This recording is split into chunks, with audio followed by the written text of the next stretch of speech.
Amen. Salamat sa Diyos. Totoo nga naman po eh. The Lord has given us one life. Nasa sayo kung saan mo gagamitin. Alam niyo po, ang pinaka-fulfilling life ay ang buhay Kristiyanong buhay eh. Imagine you can work, you can do something, no?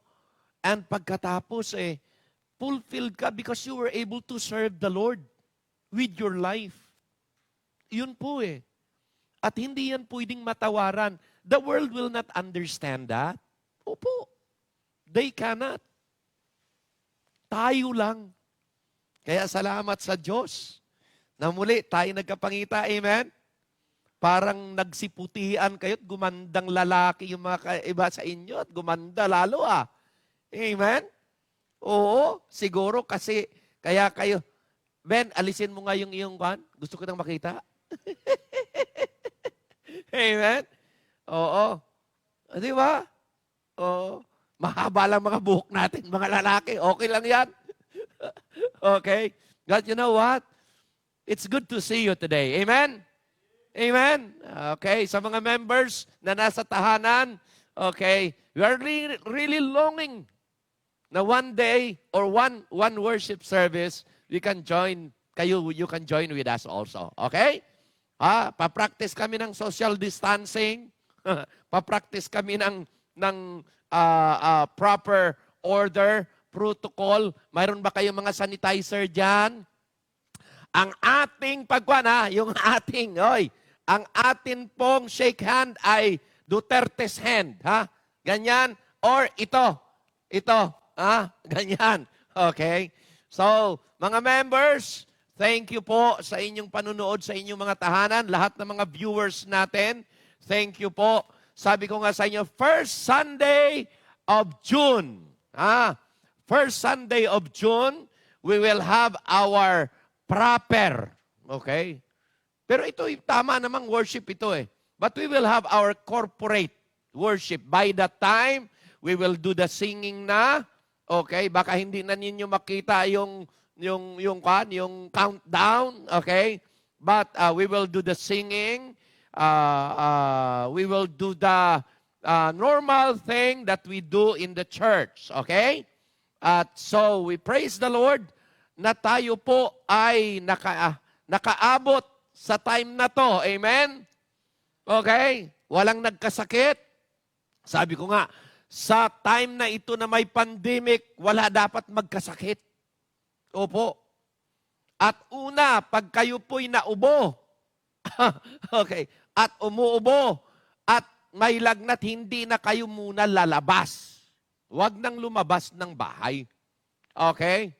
Kasi po, napaka-importante na ikay magpapagaling. Before you go out, you must be very, really strong. Okay? Of course, sa mga nagtatrabaho nating mga members, wala kayong choice. You need to really go to your work, do your job. Kung kayo nagtatrabaho, pero you need to be very cautious sa inyong mga trabaho. Okay? Bakit po? Because, of course, hindi natin kilala ang lahat ng mga tao doon. You need to really be very careful. Okay? Not only that, but nais din po natin na ating magiging cautious na ito. New normal na tayo. Hindi na tayo doon sa dati na normal.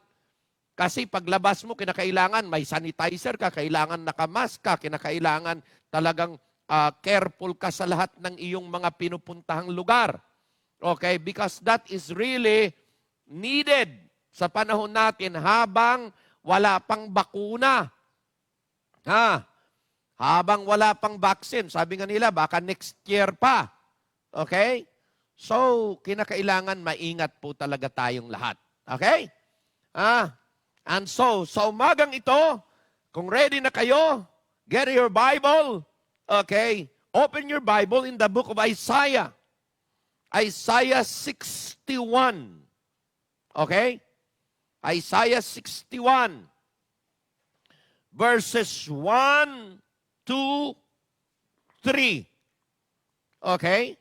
Ang sabi diyan, the Spirit of the Lord God is upon me, because the Lord had anointed me to preach good tidings unto the meek.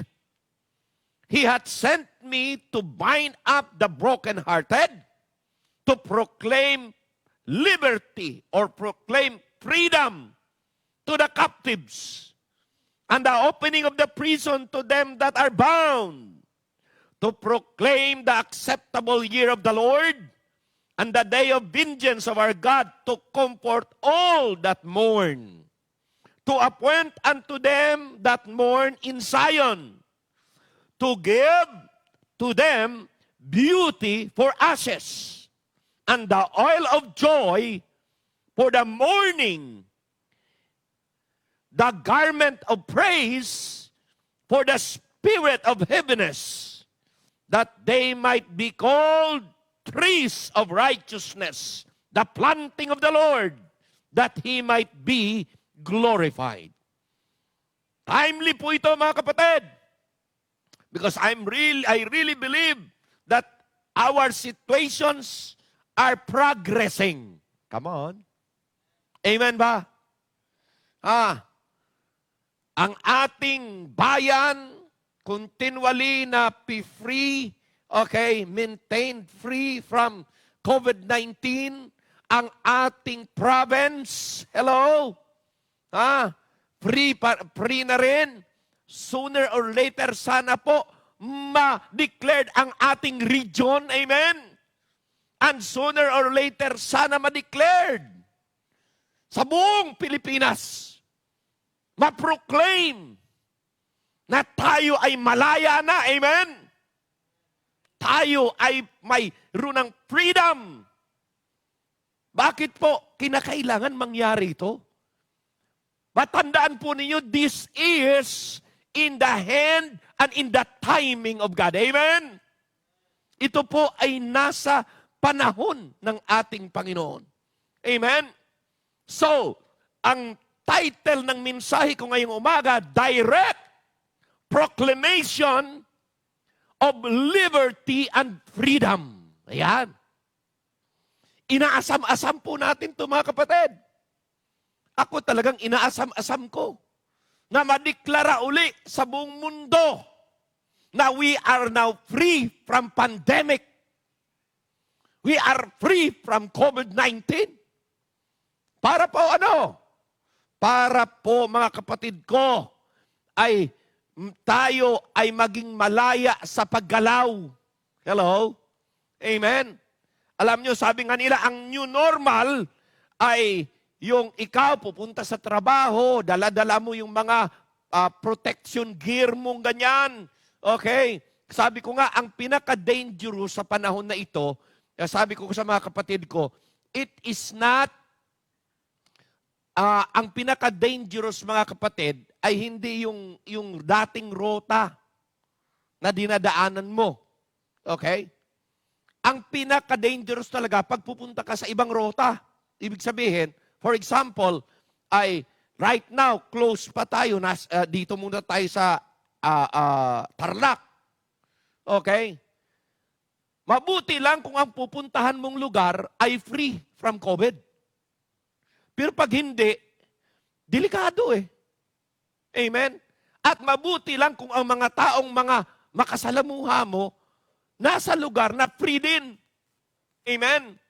Kaya sabi ko nga sa mga kapatid ko, ang ating binabantayan ay kung halimbawa, ikaw pupunta sa isang lugar, tapos ang iyong sasakyan, halimbawa bus, ang sasakyan mo, nasa ibang lugar at ang bus pupunta doon sa lugar na kung saan hindi pa sila free from COVID.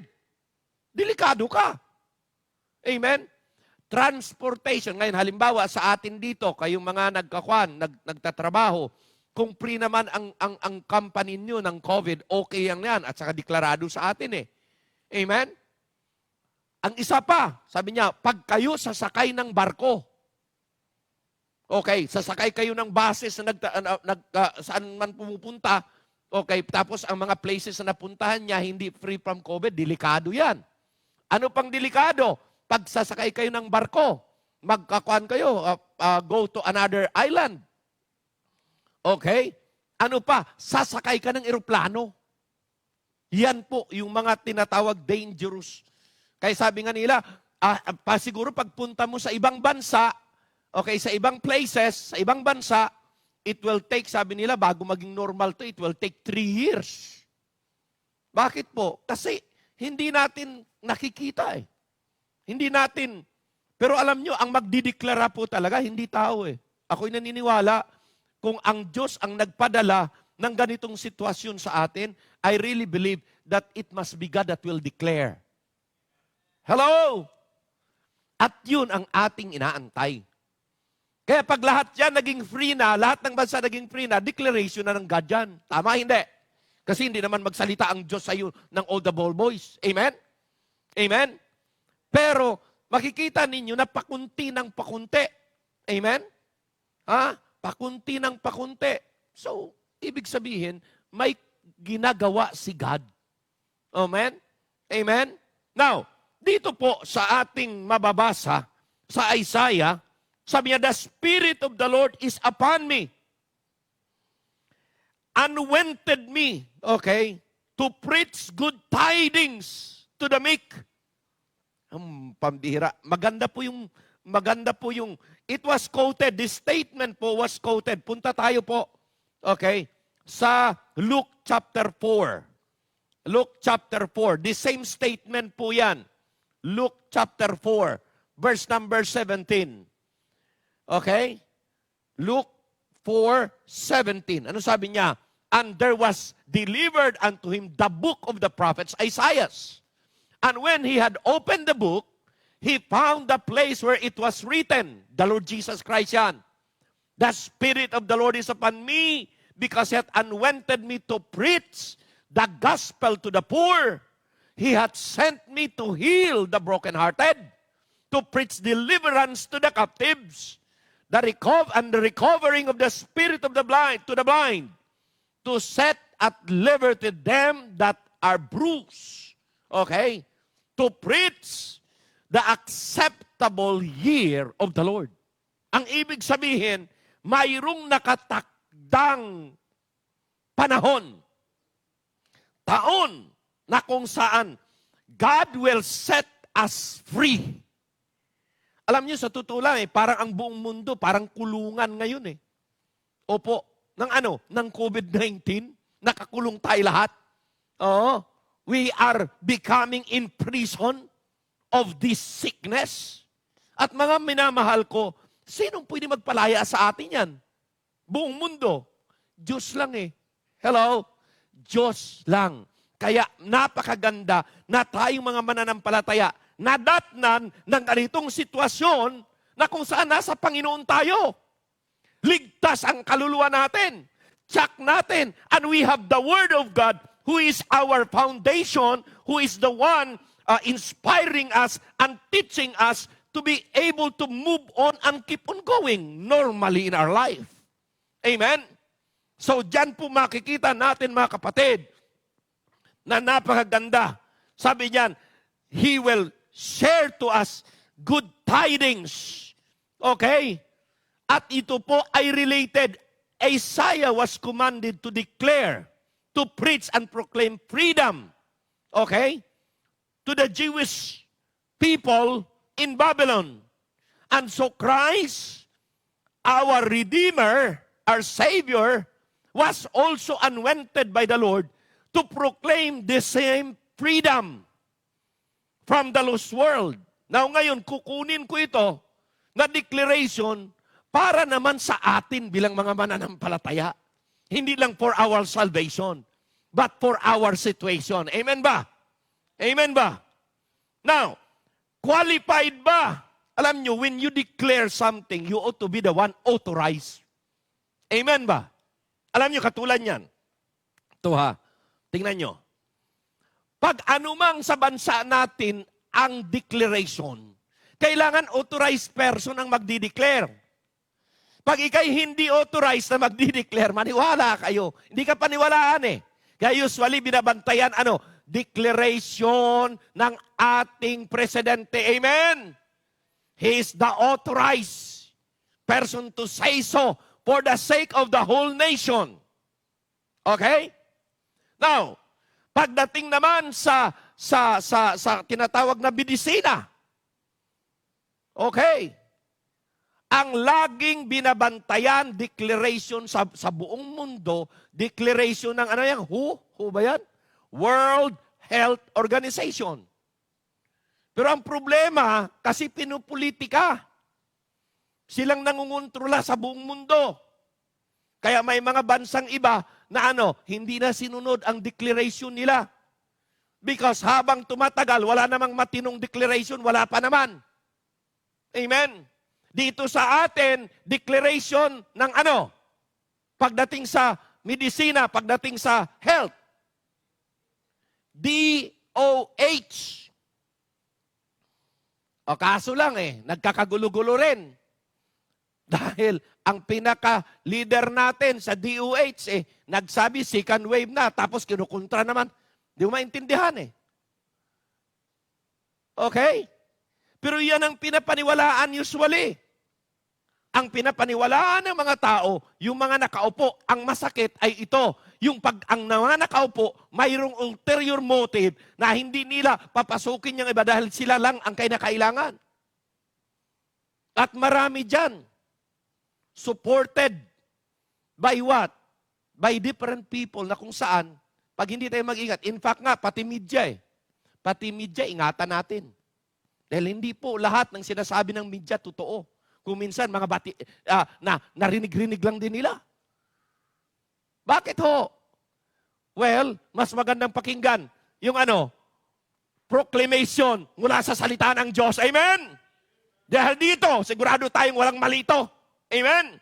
Ngayon, nais ko ipakita ito sa inyo dahil ito po ay declaration ng ating freedom and liberty at ito po ang magbibigay sa atin ng lakas, ng tibay, ng pagtitiwala na sa dako pa roon na dinisign ng Diyos sa atin, tayo po will be well off in the hand and in the declaration of the Lord. Amen? Anong sabi diyan? The qualified. How he was fitted and qualified. Ano ba? Verse 1. Sabi diyan, the Spirit of the Lord is upon me because the Lord hath anointed me. Kaya siya qualified because he was anointed. He was, pag sinabing anointed, ay authorized. Authorized to declare. Okay? Anointed. Okay? Authorized. Okay? Ano pa? Sabi diyan, anointed me to preach good tidings. Sabi diyan, the Spirit of the Lord, he was possessed by the Spirit of God. Amen? Mayroong guidance mula sa taas. Hindi guidance sa sariling dunong, sa sariling lakas, sa sariling wisdom. Pero ang kanyang anointing ay mula sa taas. He possesses the Spirit of God. At alam po natin, the Spirit of truth will be always there to proclaim dahil po anointed yan Amen? Hindi pwedeng magkamali niyan. Okay? Ano pa? Sabi diyan, to proclaim, to preach good tidings unto the meek. He was empowered by the Spirit of God to do so. Alam niyo mga kapatid, ito ang kinakailangan. Na ang Espiritu ng Diyos will be, will be in us. Yung Spirit ng God is resting upon our life as a believers. Because yun po ang ating authority. Yan po ang ating kalakasan. Yan po ang ating inspirasyon. At mayroon ang bawat Kristiyano ito, bawat isa sa atin, bawat saved, mayroong Spirit of God. Kaya hindi po tayo magugupo ng kalaban. Hindi po tayo mapahina ng COVID-19 na ito. Hindi po tayo mapawalan ng pag-asa ng pandemic na ito because we have a fitted, qualified, anointed Spirit of God possessing us to be able to say, I will not be declared in prison. I will be set free. And we have the scripture na sabi niya, when you know the truth will set you free. Amen? Yan po tayo mga kapatid. The words of men can give us discouragement. The words of men can give us disheartened, dissatisfaction. Words of men can make our spirit weak. But the Word of God can set our spirit free. At yun ang ating panghawakan. Amen? Now, punta po tayo. How he was treated and qualified. Alam po natin yan. At walang iba yan kundi ang ating Panginoon. Pangalawa, what the works was to which he was appointed and ordained. He was appointed eh. Ano yung mga trabaho? Okay. Ang puntos ko pong ito, dalawa lang po ito eh. He was what the work was to which he was appointed and ordained, and paano siya qualified. Yun lang naman ang kailangan natin eh. When it is proclaimed and when somebody were proclaimed, kailangan qualified siya and authorized. Pangalawa, ano ba ang trabaho? At dito po tayo tatagal. Una, okay, what the work was to which he was appointed and ordained. Ano ang mga ito? At itong kailangan natin. Itong kailangan natin habang may pandemic dito. Hello? Ano ba yung mga trabaho na gagawin ng Panginoon sa atin while we are in this situation? Number one, wag niyong kakalimutan ito. He was appointed and ordained to be a preacher.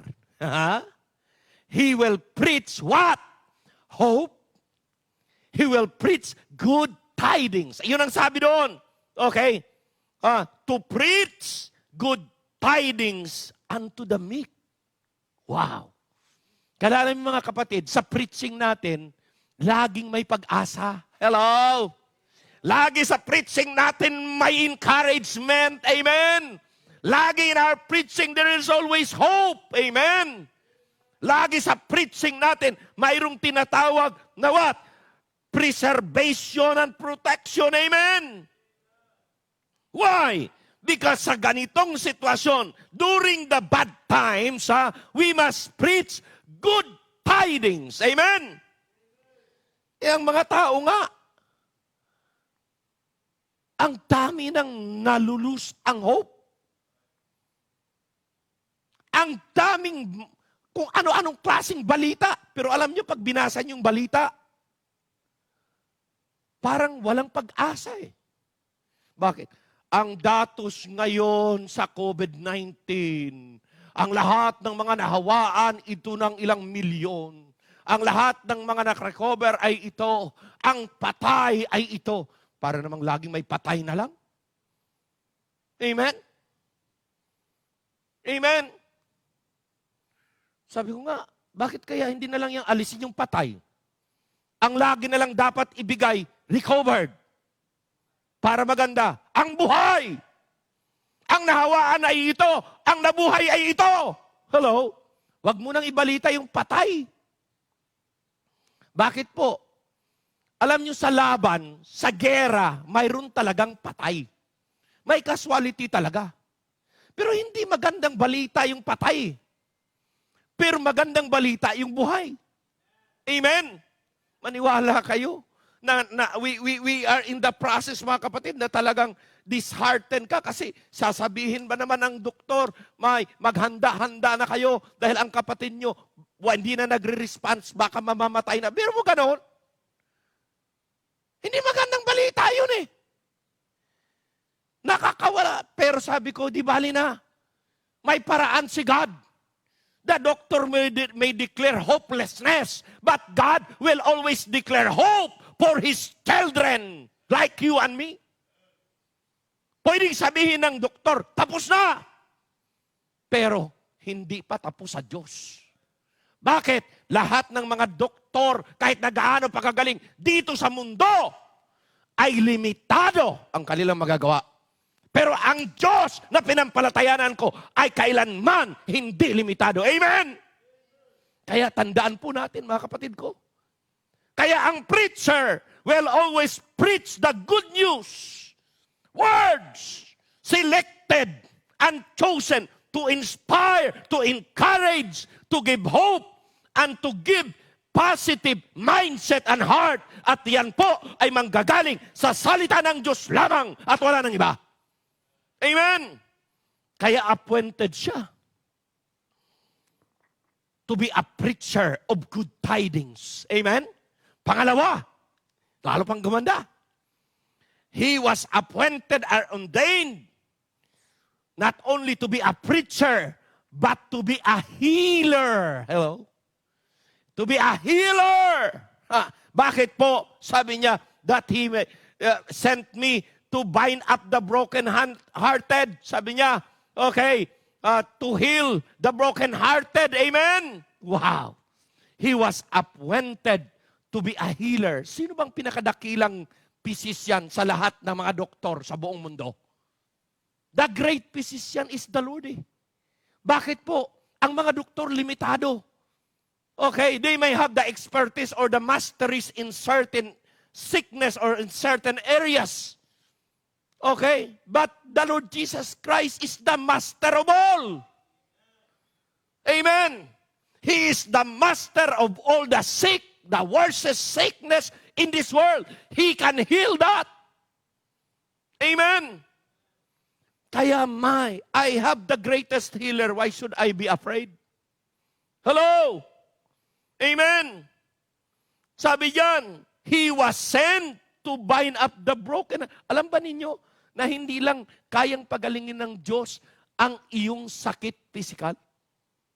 Pati na ang iyong broken heart, pwedeng pagalingin ni God. Nabigo ka sa pag-ibig. Naiwanan ka ng pag-ibig. Ay, kaya sabi, broken-hearted. Di ba? Maraming broken-hearted. Hindi man sick physically. Hello?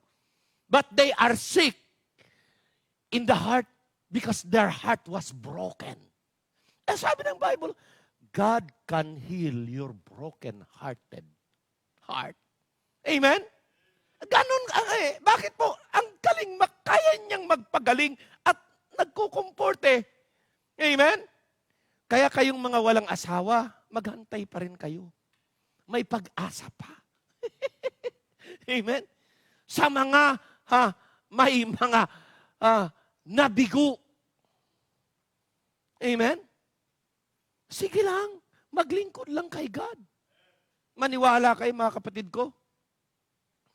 Yung mga kapatid ko, sabi nga, alam nyo kayo mga kapatid ko, pag hindi kayo naging, ano tawag to? Hindi kayo makapag-asawa. Anong tawag nga sa babae hindi makapag-asawa? Ang tawag yan? Ha? Old maid. Oo, old maid. No? Kasi tumanda na eh. Wala eh. So sabi ko, birmo ang mga kapatid ko, mga kapatid, maniwala kayo. Lahat ho. Lahat. Maniwala kayo. Lahat. Nandun na sila sa level na old maid. Or maid old. Ganun ang tawag. Amen? Pero maniwala kayo, lahat ng kapatid kong babae, nakapag-asawa. Nakapag-asawa. Bakit ho? Kaya sabi ko sa mga kapatid ko, nasa level na kayo ng old maid. Pero may pag-asa pa kayo. May last trip pa. At ang mga pag-asa nyo, makapag-asawa kayo, hindi Pilipino, kasi mga Pilipino naghahanap, young maid. Amen? Young maid, hindi old maid. Okay? Pero, makapag-asawa kayo. Pag ang mga asawa nyo ay mga foreigner, nakapag-asawa nga! Nandun na sa, hindi na pwedeng manganak, pero nakapag-asawa pa. Ala eh. Bakit po? Laging may pag-asa eh. Amen? Alam nyo, ang Panginoon, hindi po yan sa pagmamadali. Sabi nga, pag naukol, bubukol eh. Paraan ng God. Amen? Kaya hindi minamadali ano mabagay. Bakit po? Kahit ano pang broken-hearted yan, kayang pagalingin ni God yan. Amen? Okay, He was sent to be appointed and ordained to be a healer. Okay? Those who are deeply distressed and in trouble in any kind, kayang pagalingin ni God. Basahin nga natin Psalms 147 verses 1 to 9. Okay, verses 1 to 9. Okay, nandyan na ba? Psalms 147. Gusto ko marinig ang mga boses nyo. Kayo naman magbasa. Hindi ko lang alam kung marinig sa ating live streaming. But nais ko, kayo na mga nandito sa church, basahin nyo yung verses 1 to 9. Ready? Kung ready na, magsabing amen. Ready? Go!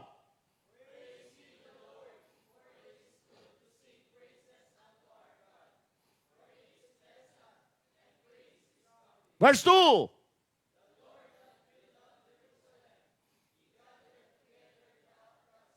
Wow. 3. He healeth. Amen. Wow. 4.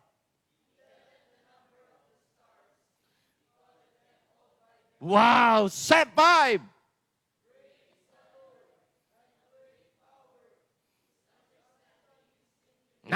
Next verse. Go.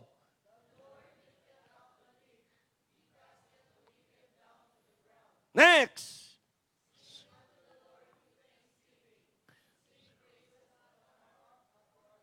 Eight.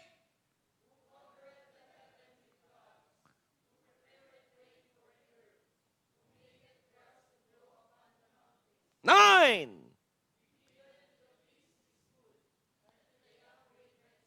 Wow. You see, our God is the God who heals. And He is also the Lord who provides. Even provision of the wild beast and of all the inhabitants of the earth. Yan po. Verse 11 pa. Verse 11. I want you to read verse 11. Go!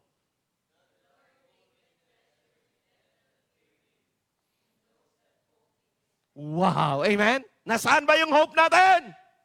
Kung dito sa mundo, may pandemic, may COVID-19, hopeless yan. Pero kay God, may hope lagi. Amen? May pag-asa lagi.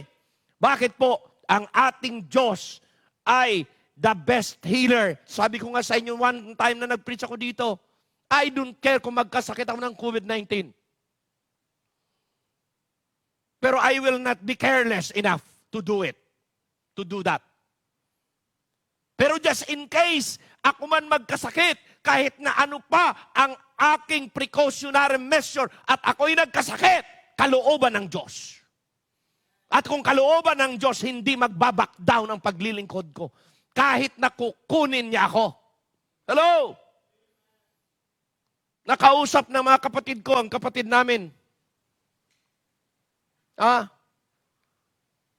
may tinatanong siya, anong naranasan mo? Pero mahina pa yung kapatid namin, mga kapatid. Kaya nasa kwan siya ngayon, na rehabilitation siya ngayon. Place. Para palakasin ang kanyang katawan. At alam nyo, sabi niya, wala akong maalala. Hindi niya maalala. Pero sabi ng kapatid ko, naintindihan mo ba yung mga sinasabi ng doktor? Mayroon akong maintindihan. Mayroon namang hindi ko maintindihan. Kalimutan. Parang nag-hallucination pa eh. Amen? Okay? Pero, ang sabi niya ay ito lang. Dumating ako doon sa punto na para akong natutulog. Talagang pinatulog na naman po siya talaga. Nasabi niya, dumating ako doon sa punto na sinabi ko kay God, yun ang ganda eh, nakakabagbag damdamin eh. Sinabi ko kay God, God, kung kukunin mo na ako, kunin mo na ako. Pambihira. Yun lang ang maisip ko. Sa hirap na nadanasan, pero hindi niya man talaga nadanasan eh. Kasi po, for 10 days yata, pinatulog siya. at nilagyan siya ng ventilator. At ang ventilator pong yun, ayun po ang nagpapangsyon ng kanyang lungs. Hindi siya po ang tapos pati heart, dami. Pero sabi niya, dumating, basta't ang maalaala ko sa hirap na I've been through, ang sabi ko lang kay God, God, kung kailangan mo na, kung kukunin mo na ako, kunin mo na ako. Ganon katindi.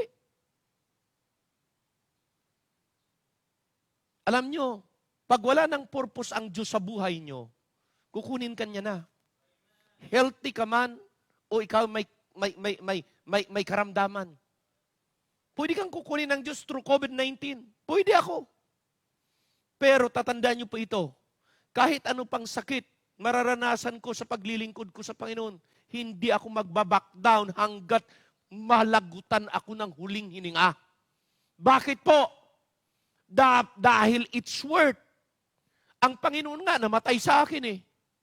Bakit ang buhay ko, hindi ko pwedeng gastusin at gamitin hanggang sa huling hininga, maglilingkod sa Diyos. Amen? Ganun lang po eh. Ganun lang. Ngayon, kung kukunin ka na talaga ng Panginoon, kukunin ka niya. Pero kung hindi pa, pagagalingin ka niya kahit na magkasakit ka pa. Amen? Why? He was appointed to be a healer. Una, he was appointed to be a preacher. Number 2, he was appointed to be a healer. Number 3, he was appointed and authorized to be a deliverer. Wow, ito na naman. Ano ba ang kailangan? Saan ba tayo ma-delivered, pastor? Bilang mga mananampalataya sa panahon na ito, ma-deliver dapat tayo sa pandemic na to. Tama, hindi? Tayo dapat ay mapalaya dito. And who can give us the freedom? And who can give us the deliverance? None other than the Lord. Wala nang iba. Amen? Hindi mo naman pwedeng i-deliver ang sarili mo. Tama? Hindi mo naman pwedeng iligtas ang buhay mo. Buhay ng pamilya, hindi. Pero it is God. God pa rin. Kaya sabi niya, to be, ano sabi niya? Preach good tidings to the meek, to send, He hath sent me to bind the brokenhearted, to proclaim the liberty of the captives, and the opening of the prison to them that are bound. Amen? Kaya dito po, hindi lang siya in-appoint na preacher, hindi lamang siya in-appoint na healer, but he was appointed and authorized to be a deliverer. He was sent as a prophet to preach, as a priest to heal, and as a king to issue out proclamation. Ulitin ko, maganda ito. Ha? He was sent as a prophet to preach. He was sent as a priest to heal. And he was sent as a king to issue a proclamation of freedom. Wow! Kaya tinawag siyang the deliverers. Proclaiming, ano ang ginagawa ng deliverer? Proclamation of peace. Proclamation of liberty or freedom. Proclamation of freedom to the captives that are in prison. Proclamation of release to those that are bound in chain in the dungeon. Proclamation of all that is in slavery. At yan po ay ginawa, sabi diyan, to proclaim the acceptable year of the Lord. Alam niyo yung sinabing acceptable year of the Lord, may sinasabi yan doon sa Old Testament na year of Jubilee. Na lahat ng mga itininda or binili mo, na kung saan pag-aari ng iba, ibabalik mo. Pati slaves. Ang mga slaves na binili mong ganyan, pagdating ng 50th year, the year of Jubilee, ay palalayain mo siya. Okay? Palalayain mo. Now, alam ba ninyo na yan din ang na-anticipate natin? Ako yan ang na-anticipate ko, mga kapatid. That it will be declared in the whole world that we are now free. We are now have the year of Jubilee. Amen? Proclamation yan sa salvation. Proclamation yan pagdating sa ating healing. Okay? Physical. Pero proclamation din yan sa healing ng buong mundo. Ang Diyos lang makagawa niyan. Wala nang iba. Amen? Amen? Proclamation, okay, of war against His enemies. Proclaiming the day of vengeance of our God to all the powers of darkness to be ruined and destroyed in order for us to receive our deliverance. God can make that. Amen? Ano pa? 3 and 4, nais kong ipakita ito sa inyo. He was not only, okay, appointed and ordained to be a preacher, to be a healer, to be a deliverer. Verse 3 and 4, to appoint to them that are born in Zion, to give unto them beauty for ashes. Okay? The oil of joy for mourning, and the garment of praise for the spirit of heaviness, that they might be called the trees of righteousness, the planting of the Lord, that He might be glorified. Verse number 4, and they shall build the old waste. They shall raise up the former desolation. They shall repair the waste cities, and the desolation of many generations. Alam niyo mga kapatid, ang pangatlo, ang pang-apat na nais kong ipakita sa inyo that He was appointed and He was ordained is this. He was appointed and ordained to be a comforter. Hindi lamang deliverer, but comforter, mga kapatid. Amen? Anong comfort? Sabi niya, blessings will be happening to Zion. Makikinig kayo maigi. Alam niyo ba ang Zion represent yan? Sa sanctuaryo ng Diyos. Alam ba ninyo na ang Zion represent the house of God? There will be always, mga kapatid, comfort. At makukuha nyo lang ang comfort. Walang iba kundi sa bahay ng Diyos. Kaya mayroon tayong live streaming, mayroon tayong live preaching, mayroon tayong continual feeding of God's Word dahil doon natin nakukuha yung comfort mula sa Diyos. Amen?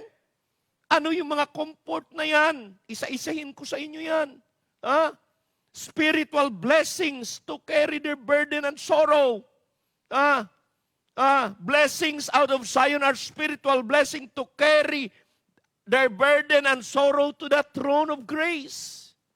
This consolation, which will not only support them under their sorrow, but turn them into a song of praise. Biro mo, ang mourning mo, ang difficulty mo, ito turn sa ano? Magpapasalamat ka, mag-aawit ka sa Panginoon. Anong sabi diyan? What kind of blessing? Sabi niya, He will turn your ashes into beauty. Wow. Amen? Kaya sabi ko, pambihira, no? Na-lockdown nga tayo. Pero kapangita ko sa inyo, parang pambihira. Oh, mayroon nga nag-appreciate sa akin nung nag-picture dito. Nung sa picture, sabi, para si pastor. Naging baby face. Sabi ko, resulta ng kamote yan. Amen?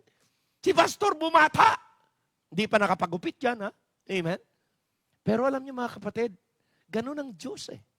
Even in the midst of difficulties and storm, God can give us rest and still be peaceful and enjoy life. Amen ba? Amen? At yun ang kagandahan eh. Makita ko yung mga bagong mukha na ito na ngayon walang nakapunta. Sabi ko, pambira, lalo silang gumanda. Opo. Lalo silang, parang, pero hindi lang dapat kayo maganda sa labas, ne. Siguraduhin nyo, heart, soul, and spirit ay maganda rin. Bakit po? Doon tumitingin si God, hindi panlabas. Ang makita ko sa inyo sa labas. pero ang Diyos tumitingin sa loob. Amen? Amen? Ha? Ha? Ano yan? Sabi niya, He can turn your ashes into beauty. Wow! Ha? Alam nyo, sabi niya, here is an elegant Hebrew word. Okay? Alam nyo ba, yung beauty ay, sa Hebrew word ay paronomasia. Yan ang Hebrew word. In the original, He will give them peer. Ang peer ay beauty. Ano yung peer na yan? Sabi niya, beauty yan. At ito yan, sabi niya, a fancy, sabi niya, headdress. Beautiful like diadem. Ganon. Para bagang may mga, ang tawag to? Ano yung nalagay ng mga babae rito? Parang bandana? Or yung hindi corona? Ha? Band? Headband. Yan. Yan ang gusto kong term, headband. Diadem, sabi Okay? Tapos sabi niya, it means that all those who mourn will be given a beautiful nuptial tiara instead of the ashes thrown on the head while mourning. Di ba totoo na pag nalulungkot ang tao at may problema, maglalagay sila ng abo? Sabi niya, pag iti-turn ng Diyos ang iyong mourning, ang abo, into a beauty, papalitan po yun ng ng bandana, ng headband. Para pag isinuot mo yun, maaalis na ang kapangitan mo. Amen? Makakalimutan mo ang greatest and difficultest time of your life. At bibigyan ka niya ng beauty. Okay? Papalitan yung ashes into beauty. Wow! Amen? Amen? Ang ganda eh. Ano pa? Okay? Sabi diyan, okay, terra instead of ashes thrown on the head. Pambihira naman yan. Parang hindi lang pala yan headband. Kung thrown on the head, abay parang corona. Tama nga. Ang sabi. Thrown in the head. On the head. Okay, while mourning, ipher. Ipher. Yan ang ibig sabihin. Parang corona. Kaganda, no? Ashes. He will turn their sorrow into joy. Beauty. Sa verse 3, ang sabi. Sa verse 10, ornament. Okay. Sa Isaiah chapter 3, verse 20, ornament. Okay? Sa Ezekiel 44, verse number 18, bonnet. Godly bonnet. Pambihira. Kaya, alam nyo mga kapatid, ganun. Ka-comfort ang isang tao na dumaan sa pagsubok. Talagang iko-comfort ni God. Amen? Tapos ano pa sabi diyan?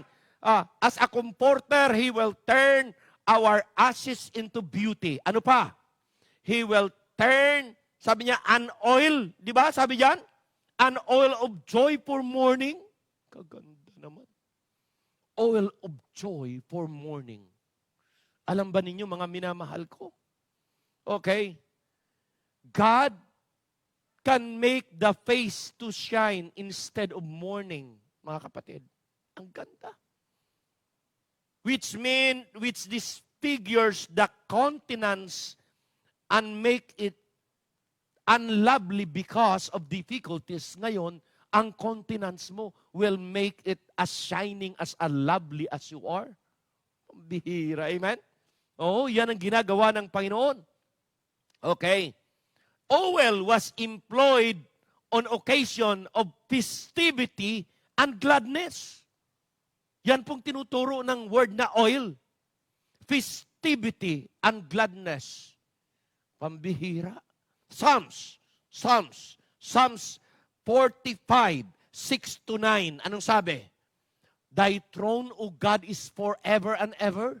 The scepter of thy kingdom is is a right scepter. Sabi niya, thou lovest righteousness and hatest wickedness. Therefore God, thy God, hath appointed thee with the oil of gladness above thy fellows. 8, all thy garments smell of myrrh and all alloys and cassia, pambihira, out of the ivory palaces, whereby they have made thee, what? Glad. Amen? Okay? Kings, daughters, were among thy honorable women. Upon thy right hand did stand the queen in gold of Ophir. Ano sinasabi ng Panginoon? Diyan po, darating na dumating sa punto na anumang kahirap ang mararanasan mo.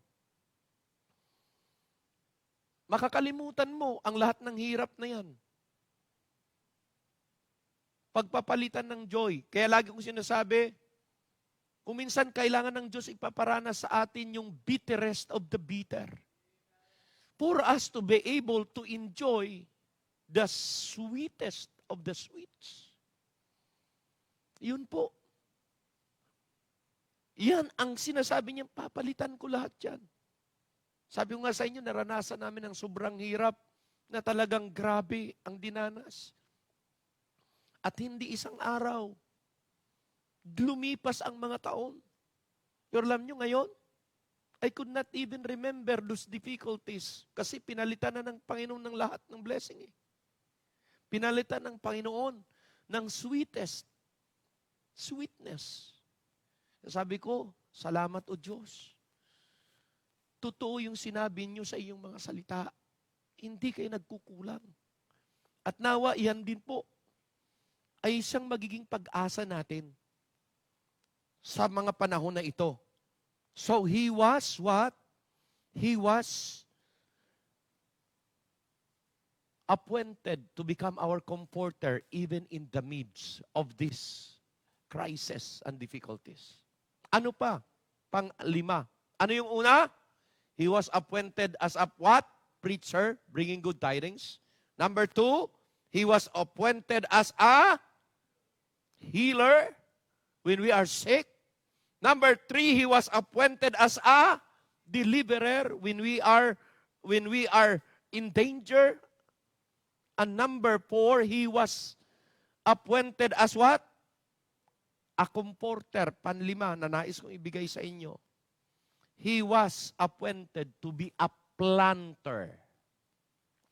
Planter. Bakit po? Sabi diyan sa verse number 3, okay? That they might be called trees of righteousness, the planting of the Lord, that He might be glorified. Amen? Alam nyo, habang iniisip ko ito, sabi ko, ano? Bakit?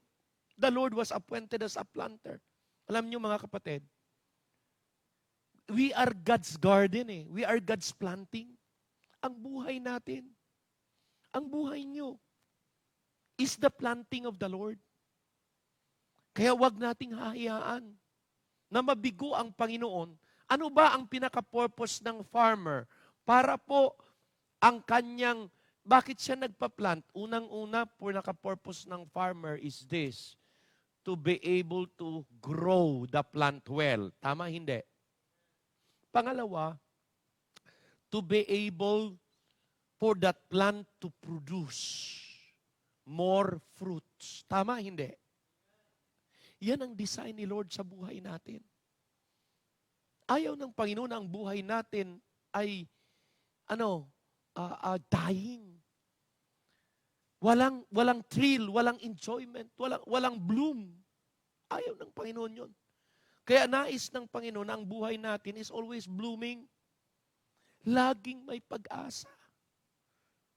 Alam nyo, ito I was then concerned ako sa isang kabataan.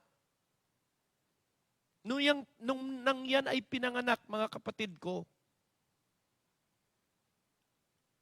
because they were then former members of our church, Nung ipinanganak yung batang yan, talagang kugo sa Bisaya, yung talagang, yung dala-dala, dumating sa puntong yung batang yan ay talagang dinala-dala ko. Nakakalinga. Nahawakan ko. Nung sila nandito pa.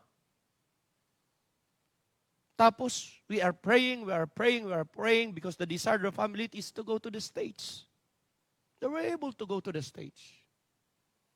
At ang batang ito, lumaki na sa Amerika. Opo, kakilala yan ni Naset eh. Tapos nag-post siya sa Facebook. Ang sabi niya, akala nyo, I'm just joking when I say I will commit suicide. Do you statement? Akala nyo, I'm just joking? One of these days you will see that I'm not joking. Ganun yung tirada. Sabi ko, mambihira naman. Nahirap talaga pag napalaki sa ibang bansa, mga kapatid eh. Nahirap. Liberated masyado, rebelde sa mga magulang. Now, tandaan nyo ito, kayo mga kabataan, kahit gaano pa kasira, gaano pa ka-worse ang mga magulang nyo, you should not, hindi kayo dapat talaga magtanim ng sama ng loob. Kasi hindi ka talaga pagandahin ng Panginoon. Opo, napag-alaman ko, nagsawa na yung mga kapatid niya sa kanya. Kasi pag pinapakalaman siya ay talagang ayaw niya. Kaya hindi na nakikialam ang mga kapatid. Hindi na siya kinausap. Liberated, pumunta na sa ibang lugar. Hindi na siya nakisama sa mga magulang niya. Nagkaroon na ng asawa. Nahiwalay sa asawa. Nagkaroon ng panibagong asawa. Iba talaga pag wala sa Panginoon eh. Hello? Alam nyo? Kaya, nakon-concern ako. Sinagot ko po. Ang dami kong, kung wala, please look for a person whom you can trust. If you are saved, you should make sure. Pero ako'y naniniwala, pag saved ka, hindi ka magpapakamatay. Pero ang una kong sabi sa kanya, if you want to commit suicide, go ahead. But that is not the end. Because if you are not saved, you are going to hell and you will suffer for eternity. And you cannot escape. Even though you will not believe that there is God. Subukan mo. Sabi ko sa kanya ganyan. Subukan mo. Pero bakit ka pupunta sa ganyan? Dahil wala nang pag-asa? Dahil pag-rebellious ang attitude mo, gano'n naman talaga eh. People will not be... Kasi pag advisean ka ng advisean, di ka naman makinig. Awayin mo pa. What is the use? Amen? Kaya sabi ko, pag nabuhay na sa rebellious attitude, wala na. Tapos hindi mo respetuhin mga magulang mo, hindi mo papakinggan, mapapariwara ka talaga. Tama, hindi? Amen? Pero sabi ko, there is always, while you have the life, may pag-asa. Ang advice ko ay ito. You may not know me, but ang advice ko ay ganito. Please, look for a person whom you can trust and talk. I-voice out mo kung anong nasa loob mo. Mahirap yung kinikimkim eh. Amen? Mahirap. I really believe those who are matured enough will give you a good advice. Hindi kayo kukondemn. Hello? Amen? Pero, pababalikin ka talaga sa Panginoon. Kaya ako, my desire is this, for you to be able to go back to God. Ngayon, kung hindi mo papakinggan, nasa sayo na. But pasalamat tayo, we have the life that is the planting of God. Amen? At ang planting ng Panginoon yan, importante yan. We are a living tree. Planted by the Lord. Planted in the house of the Lord. Saan na plant? Sa bahay ng Diyos. Amen? At sabi yan, flourishing in the court of our God. Kaya masalamat kayo, may church tayo. Amen? Pasalamat tayo, we have a good church. Amen? Wherein we are feed well. Wala akong ibang hangad. Everybody will be successful. Wala akong ibang hangad. Every Christian, even our young people, wala akong ibang hangad. Gaganda ang mga buhay nyo. Hindi kayo bigo. Nandyan, follow through. There would be times na masakit ang sasabihin ng pastor. There will be times na ikaw ay marirebuke. But remember, na ang pastor ay nagsasabi because mahal ka. Ayaw ng pastor mapasama ka. Sabi ko nga sa inyo, marami nang dumaan dito ng mga pamilya sa simbahang ito. Marami nang nagdaan na mga kabataan sa simbahang ito na kung saan ang iba ay naging masunurin, naging maayos ang buhay. Yung iba naman, naging suwail, na pariwara ang buhay. Anong ginawa ko? Not condemning them, but still I cried for them.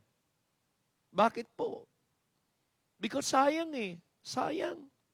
Ang buhay na lalayo sa pagpaplanting ni God, that is the life na magiging hopeless na buhay. Mawawasak talaga, masisira talaga, sisirain talaga ng mundo. Kaya mga kapatid ko sa pananampalataya, sana po, we must follow God's will. And we must obey and see that our life is in the planting of God. Alagang-alaga ni God yan. Hindi pwedeng magkakamali. Hindi pwedeng mabibigo yung buhay na yan. Amen ba? Amen ba? Kayo mga nandito, amen? Kayo mga nasa bahay, amen ba? Type.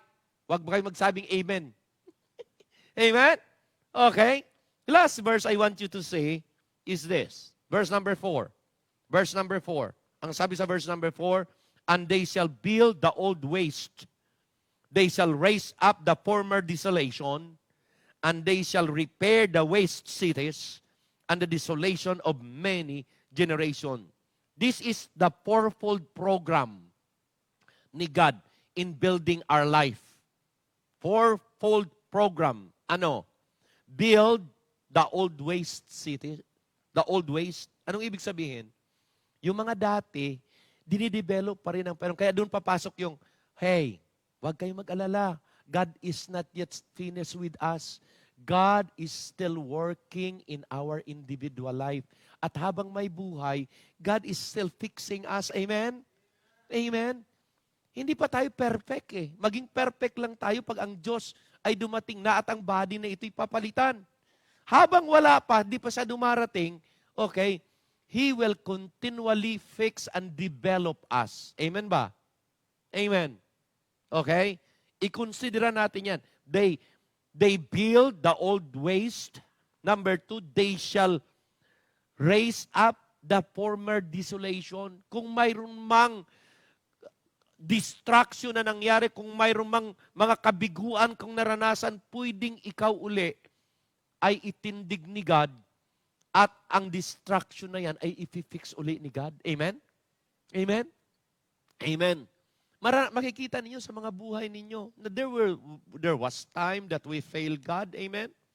There was time that we made mistake. Pero sino bang pupwedeng magre-raise up ng old desolation? It was God Kaya alam nyo, magiging grateful kayo. You will be very grateful na masasabi niyo, Panginoon, nasira dati. Talalayo ako sa inyo, pero ngayon, ang buhay ko'y inayos ninyo. At ngayon,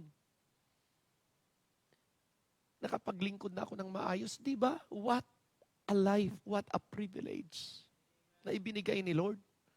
Kasi programa ni God yan sa buhay natin Anong programa niya? Number 1 is to build the old waste. Number 2, He shall raise up the former desolation. Ano pa? They shall repair the waste cities. I-repair ni God. Hello?